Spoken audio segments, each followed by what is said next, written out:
Hello, welcome to the end times. Does kind of feel like that as an American, doesn't it? But never fear, there's still time to convert before we're judged and burned alive. So I tell myself. In 2004, independent artist Sufjan released an album entitled Swans, which was highly centered around his Christian faith. The title track of the album, Seven Swans, seemed to be about the apocalypse, the end times, the rapture, the final judgment, Armageddon, Ragnarok. You get the idea, you get it. It was speculated that the seven swans in Stephen's song, say that 5 times fast, seven songs in Stephen's song, referred to the 7 archangels. Gabriel, Michael, Raphael, Uriel, Raguel, Jeremiel, Remiel. Am I gonna look up how to pronounce this? Nope. While the book of Revelation doesn't mention these 7 specific archangels, it's true that the angels are meant to accompany and assist the Lord in the end times. Mark 13, verses 26 through 27. Then they will see the Son of Man coming in the clouds with great power and glory, and he will send out the angels to gather his elect from the 4 winds, from the ends of the earth to the ends of heaven. So we're already back to quoting scripture. It's my Gay for God video all over again. I promise I'm not like this in real life. Normally I'm quoting degenerates. In fact, let's quote one now.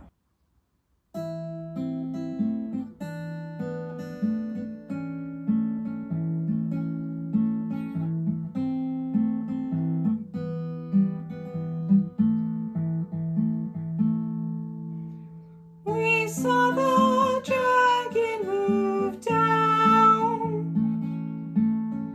My father burned into coal.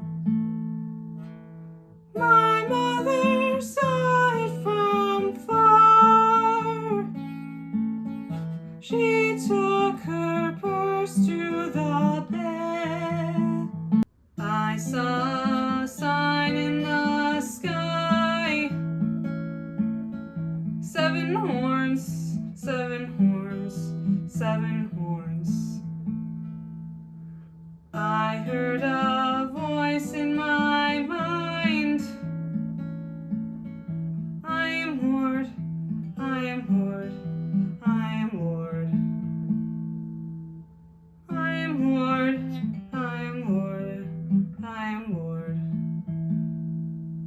The dragon possibly refers to the great red dragon in the book of Revelation, a dragon with 7 heads and 10 horns and 7 crowns, and it's basically an enemy of God that tries to destroy God's people during the end times. It is amazing that this song and album came out in 2004.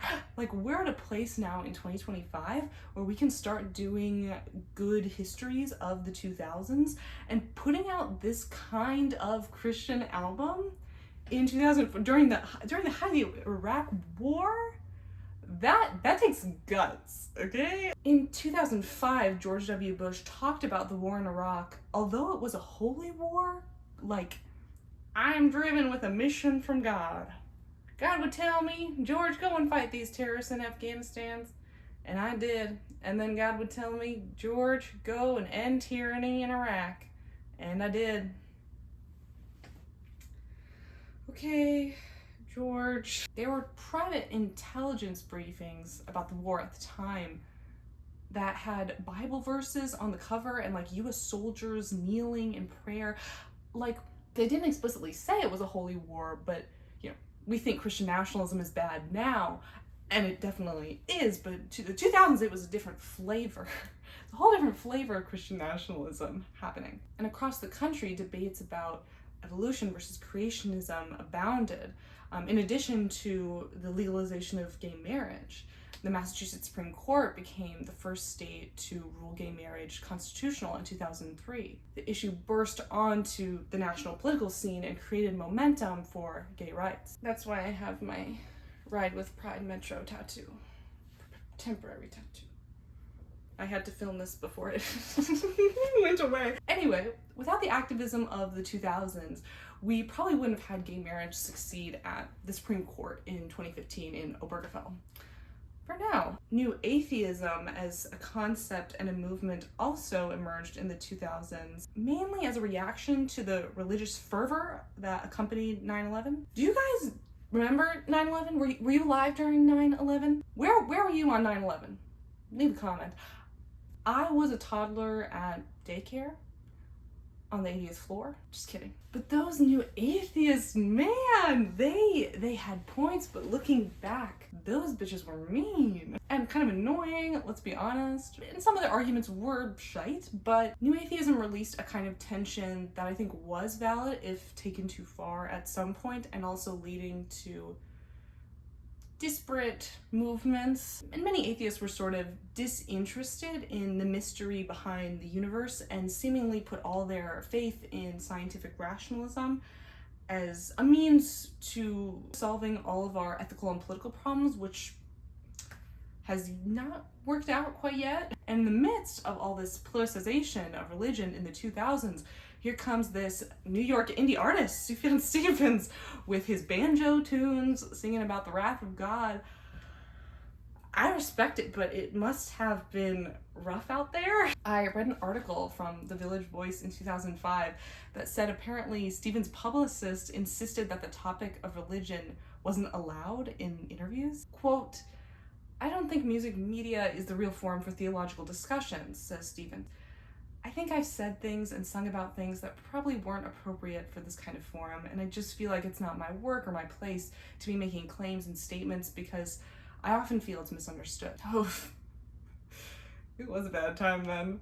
Only Bush didn't do 9/11. People were not feeling charitable towards religious expression in 2004, it's fair to say. In 2024, a 20th anniversary of Swans was released, and I noticed something about an old magazine clip that the record label had used to promote the pre-release.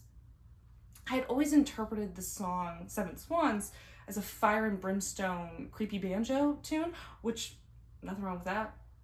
I love that. But the way that Stevens himself characterized the song in 2004 was totally different, and it blew my mind, and it made me think about the apocalypse with new eyes. So if you could just indulge me, I have a story to tell. So looking at the clip, it talks about God chasing you like a lover, aggressive joy, no revenge. Okay, so we need the full quote. I'm gonna look this up. Oh my god, it's on Reddit. Why is it always Reddit? I feel like every time I have to open Reddit for research purposes, I'm like knocked down a peg, integrity-wise. Hey, don't look at that. Let's keep it moving. So the full quote the interviewer prompts him with, "Your God seems very vengeful in your songs." And Stevens responds, "Haha, oh no, there's no element of revenge in the character of God, but there's definitely an aggressive joy. He's not chasing you like a stalker, he's chasing you like a lover chases you. There's a lot of aggression in that kind of romance. We pursue things out of reverence, out of our need to worship." He's talking about another point in Seven Swans, the part where God comes after you and takes you in the end times. It goes a little bit like this. "He will take you if you run. He will chase you. He will take you if you run. He will chase you, 'cause he's the Lord.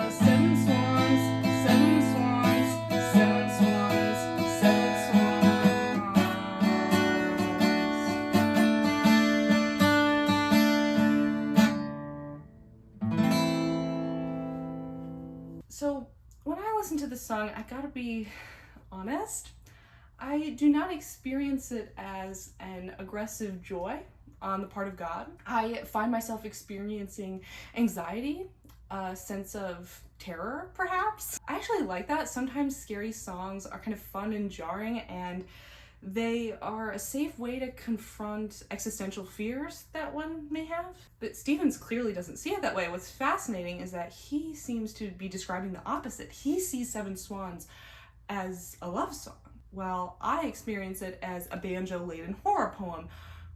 Why? I mean, when you think about the apocalypse, how would each one of us react to it? Let's imagine it for a moment. So it's the apocalypse. So you wake up, you're in your bed, you wake up, and you look outside your window, and everything is burning. World destruction is imminent, and you like see the face of God, and you know that you're next and that God's gonna come after you.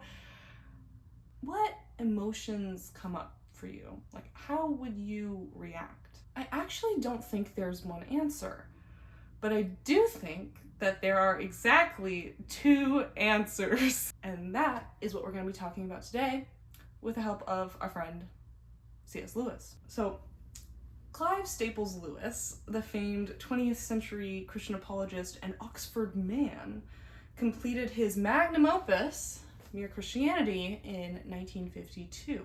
It was a book adapted from BBC radio talks that Lewis had hosted from 1941 to 1944.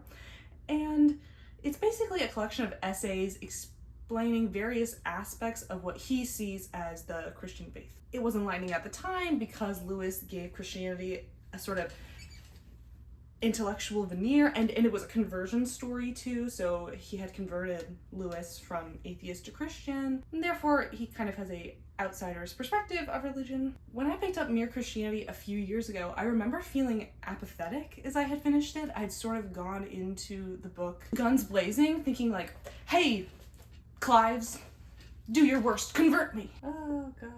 And I left the book kind of thinking like, okay, nice try, Clives, but you know, this wasn't the one for me. And I didn't realize at the time that the true utility of Mere Christianity, for me at least, would come in the months after I had read it. I found that in my everyday life, I would run into these conversations about religion, and I would think to myself, wait, you know, I think C.S. Lewis had something to say about that in Mere Christianity. I'd be listening to some Christians talk about, you know, how a religious person should interact with politics. And I would think to myself, oh, I remember that C.S. Lewis he has something to say about this in Mere Christianity. It became a helpful frame of reference for all kinds of questions that come up time and again about Christianity. And so it was the case with Seven Swans. I eventually had this moment of revelation, not apocalyptic revelation per se, and I was like, wait a second, C.S. Lewis has something to say about this in Mere Christianity. So let's read page 65, where Lewis explains his kind of view of the end times. But I wonder whether people who ask God to interfere openly and directly in our world quite realize what it will be like when he does. When that happens, it is the end of the world. When the author walks onto the stage, the play is over.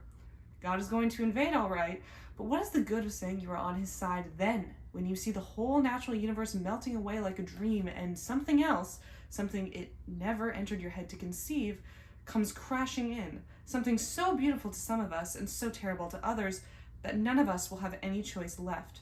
For this time, it will be God without disguise, something so overwhelming that it will strike either irresistible love or irresistible horror into every creature. It will be too late, then, to choose your side. There's no use in saying you choose to lie down when it has become impossible to stand up. That will not be the time for choosing. It will be the time when we discover which side we really have chosen, whether we realized it before or not. Now, today, this moment, is our chance to choose the right side. God is holding back to give us that chance. It will not last forever.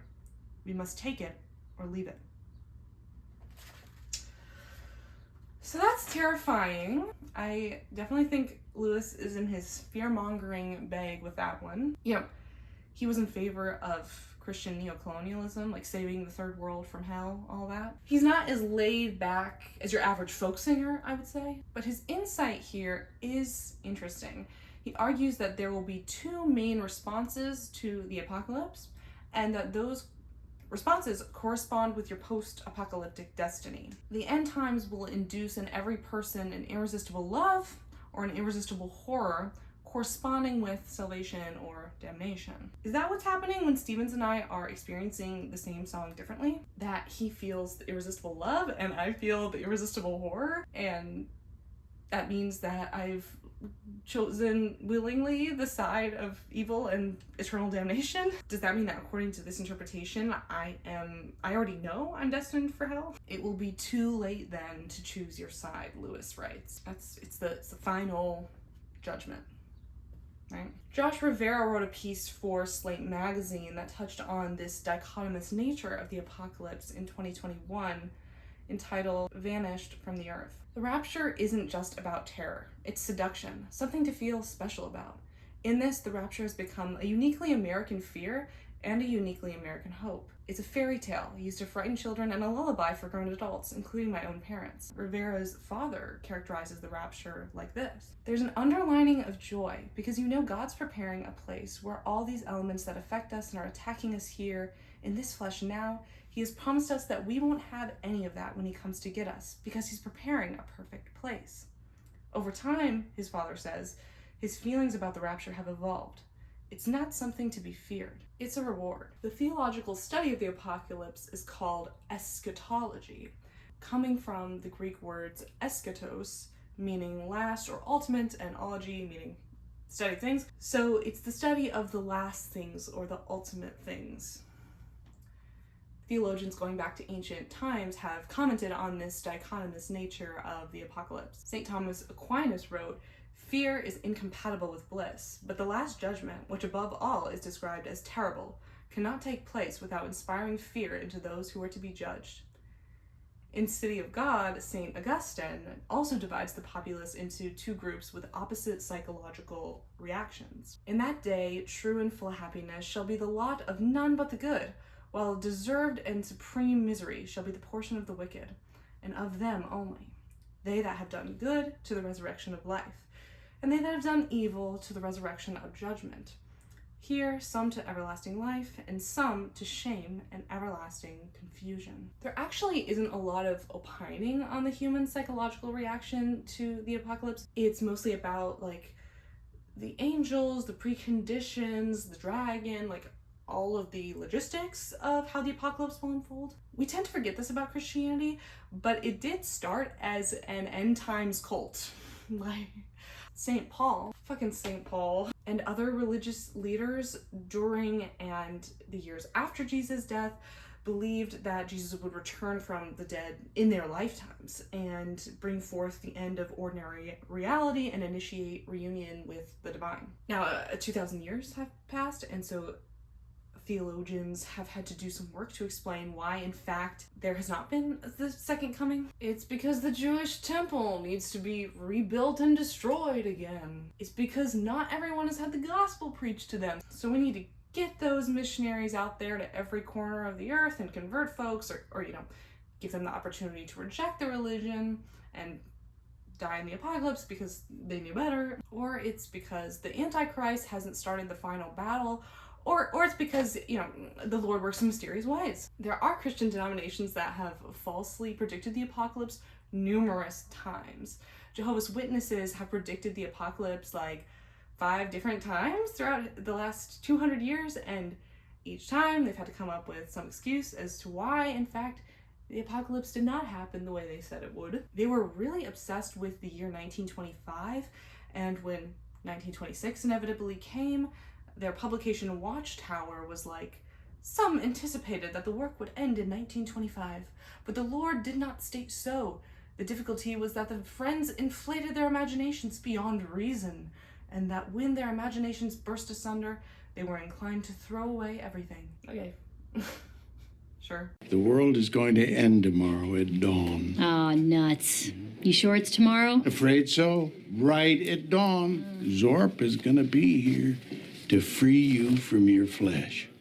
For what? But this is essentially what Christianity was like when Jesus was alive and in the decades after. That's part of why Jesus is like, abandon your wife and kids and go with me, because who even cares about future generations? The apocalypse is gonna come. We're all gonna be, reunited with my Father, etc., etc. Jesus says in Mark 13, verse 30, "Truly I tell you, this generation will certainly not pass away until all these things have happened." These things, meaning all the preconditions for the apocalypse and the apocalypse itself. So maybe the reason the apocalypse hasn't happened is that today, thousands of years later, not all of the preconditions have been met. What are the preconditions of the apocalypse? Well, Jesus says there's going to be natural disasters, wars, famine, plagues, a false messiah. Of course, there's also the anti-Semitism. Should we talk about the anti-Semitism? Is that a good strategy for me to be doing in 2025? Basically, one precondition of the apocalypse in some Christian circles is the destruction of Israel and the Jewish people. Unless they convert to Christianity, then they'll survive mass death. These Christians are called dispensationalists, and back in the day they were like, yes, we need to recreate the state of Israel in 1948 so that we can eventually destroy the temple and destroy the Jewish people. Oh my god. Except a big problem is that the place where the temple is meant to be rebuilt is currently occupied by an important Muslim building, the Dome of the Rock, which I think is pretty funny. Thank God for the Muslims defending the one building that's keeping us from initiating the Christian apocalypse. Hats off to you, good sirs. Let's stave off that shit as long as possible. But Orthodox Jewish people also want to rebuild the temple, not to kick off the Christian apocalypse, but for signaling the beginning of the Messianic age, the age in which the Jewish Messiah will reign and bring universal peace and brotherhood. As I understand it, there's a disagreement about when the temple should be built to align with the Messianic age. Like, they don't want to build it necessarily yet, but eventually the temple would be rebuilt in conjunction with the subsequent salvation. But basically, some Christians want to support the state of Israel because eventually the Jews will be destroyed or become Christian. Great. Thank goodness the Jews have such good friends in American Christians in their fight for Israel. There's definitely no ulterior motives there. But we can all be anti-Semitic, of course, across the political spectrum. I should probably make that disclosure. But I also feel well within my right to say that there can also be Islamophobia and racism, and I don't hear conservatives wanting to talk about that because it doesn't fit into their apocalyptic fever dream. People like don't know how to hold two ideas next to each other. They're like, it's this or this, and it's like, okay, like maybe it's both a little bit. Anyway, most traditional Christian approaches to the second coming affirm this bifurcated experience of the apocalypse. The irresistible love felt by true Christians and the irresistible horror felt by non-Christians who refuse to convert. But are non-Christians meant to have time for conversion once the apocalypse has started, or are you fucked if you're not a certified Jesus freak once the world starts to go to shit? C.S. Lewis seems to think we'll have already made our choice by that point, as if there's no time for conversion. This seems backed up by his book, The Last Battle in Narnia, the children's series, where the lion god Aslan during the last battle divides the inhabitants of the land into the faithful and the opposition or the deceived. And if you're not with the faithful in that moment, it's over. I guess I think my reaction to Seven Swans, even if the song is a very limited poetic illustration of the apocalypse, the fact that I react with a sense of primal fear doesn't seem to bode well for my chances in an apocalyptic situation. Does it? I wonder if we all know deep down where we would stand at the end of the second coming, before the division of the saved and the damned even began. Maybe part of the journey toward religious faith is to somehow come to a belief, not just intellectual, but emotional and spiritual, that the apocalypse is good, and that if the apocalypse were to happen, you would feel necessarily ecstatic about union with God. Damn. Okay. This is getting too intense. This is too intense, especially because we know the shit isn't gonna happen in our lifetime, right? So, like, the apocalypse? Okay. But to me, it's like maybe a good measure for how strong your faith is. Do you perceive the apocalypse as a positive or a negative? Could tell you so much about how much you really do trust in the divine and how tied you are to the world and worldly value. And for that alone, I find thinking about the second coming, the end times, a useful exercise. Until it gets a little too heavy and you start to spiral a bit. Not all Christians think like Lewis, though. For instance, those anti-Semites from earlier, they also believe that when the apocalypse occurs, the people left behind will be ruled by the Antichrist for 7 years during the tribulation period. And during this period, the leftovers can convert and be saved, but it's like intense suffering and hardship. The Left Behind book and film series is a recent retelling, or editorial, I should say, of this kind of second coming story. But yeah, most of the traditional churches, like Catholic or Eastern Orthodox, they're like, when the second coming arrives, it's over. When the author walks onto the stage, the play is over. Let's talk about the liberal squishes now. Oh, I'm so condescending. You're all just too nice and squishy, you know? What do nice liberal Christians think about the apocalypse? More recently, theologians have not been fans of dualistic approaches to the apocalypse because they want everyone to be saved, like the fucking liberal cucks they are. I'm sorry, it's 2025 and I'm just a self-hating liberal, I guess. Pope Francis, rest in peace, gestured at this in 2024 by saying, "What I am going to say is not a dogma of faith, but my own personal view. I like to think of hell as empty. I hope it is." Shit. This kind of aligns with an eschatology called universalism. For pretty obvious reasons, everybody is saved in the apocalypse. John Hick is a major thinker in this tradition, and he wrote in 1973, "Can we accept the conclusion that the God of love who seeks to save all mankind has nevertheless ordained that men must be saved in such a way that only a small minority can receive this salvation?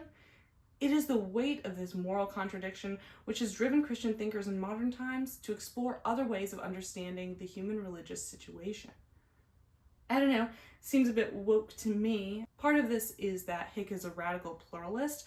Like, he doesn't even think you need to be Christian. He's fine with like all religions containing some important insights, which sounds to me something like perennialism or Joseph Campbell's whole shtick, but he insists that he is not interested in mysticism and cares about the cultural, historical aspects of religion. We're really in the weeds right now, so let's pull back. Most mainline Protestant denominations basically teach that the second coming isn't literal, it's symbolic or literary or whatever. Realized eschatology is the view that the end times has already happened, like Jesus died on the cross, and when he rose again into heaven and is seated at the right hand of the Father, he basically came again.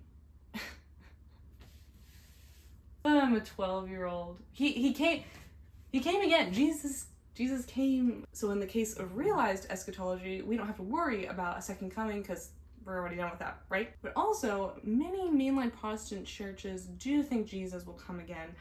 They just reject a lot of the dualistic aspects of it and emphasize God's mercy and the joy of new creation. So they think that when the final judgment happens, every one of us will be judged, but it's not meant to be a scary judgment. And the assumption is basically that everyone will convert to Christianity and we'll all be saved. They don't always say that, they sort of leave it open to mystery and God's mercy, but it seems logical. I think that they would say, Jesus literally appearing to us and making the world new, that everyone would get with the program and recognize and love Jesus as God. The theological inspiration for some of these more liberal beliefs comes in part from theologian Jurgen Moltmann.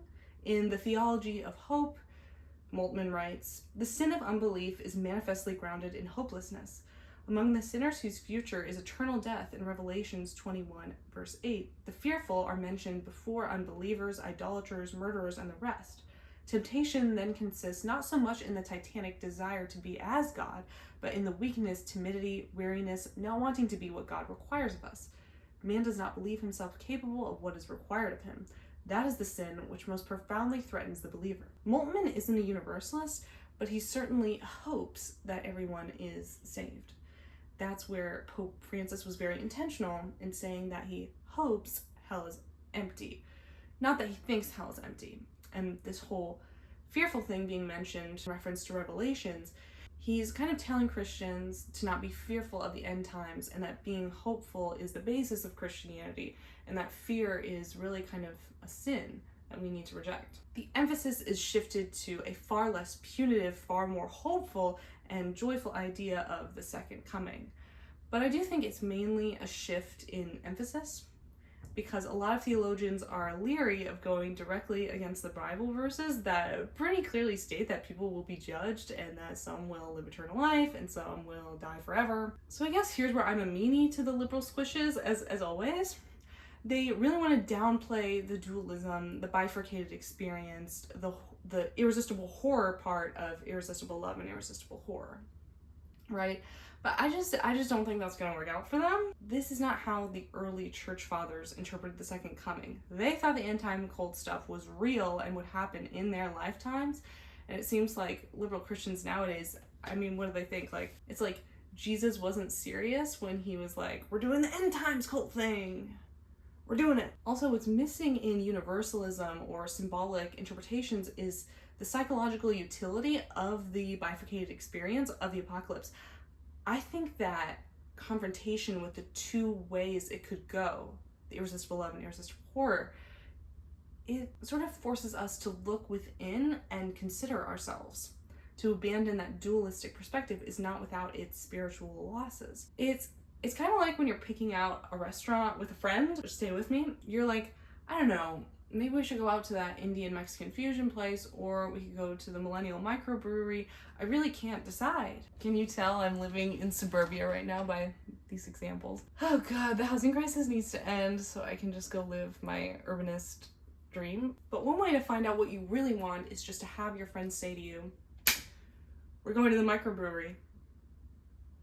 Thoughts? And not always, but often, you can finally tell what it is you actually believe and what you want to do for yourself by really facing up to those potential consequences. So you can be like, actually, the microbrewery sounds like shit, and I think I want to go to the Mexican Indian fusion place. Another example is like I saw a clip from Friends with like I think it's Rachel, and she had this negative pregnancy test, and she realized upon receiving this information that she had actually wanted to be pregnant.